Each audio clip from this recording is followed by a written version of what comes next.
J'ai essayé de faire un tarif qui soit tout à fait raisonnable. C'est vrai que j'ai vu passer des commentaires sur Facebook qui ne sont pas forcément toujours sympathiques, de gens qui s'imaginent à peu près tout comprendre, tout connaître. On rappelle dans ces commentaires que la tarification horaire d'un avocat peut être de 300 euros de l'heure, c'est vrai.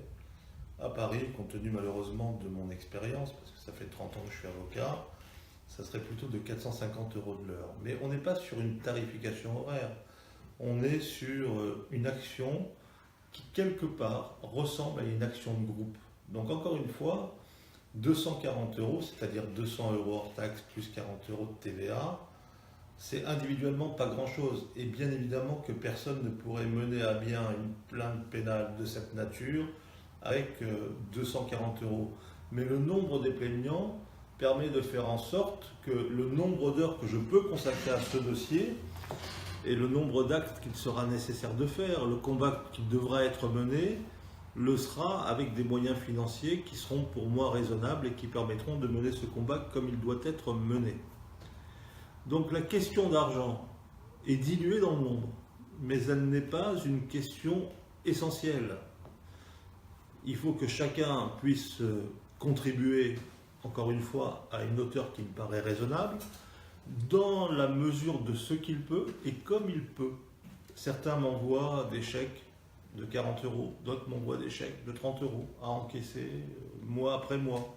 Ce ne sont pas des procédures qui vont aboutir en quelques semaines, ce sont des procédures qui sont relativement longues.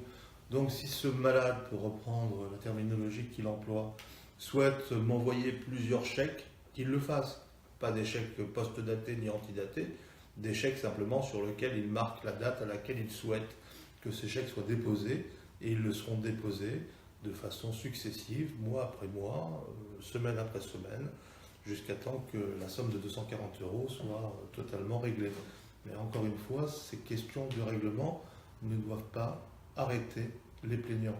C'est votre nombre qui est important. Plus vous êtes nombreux à déposer plainte, plus nous serons entendus par la justice et plus nous aurons les moyens de faire face à une procédure qui sera longue et difficile. Difficile parce que nous avons des détracteurs, parce que ces détracteurs sont puissants, parce que leur position est ferme, parce que leurs attaques sont violentes et que nous devons répondre à ces attaques avec une argumentation juridique, une argumentation scientifique et une détermination qui ne peut résulter que du nombre que nous sommes.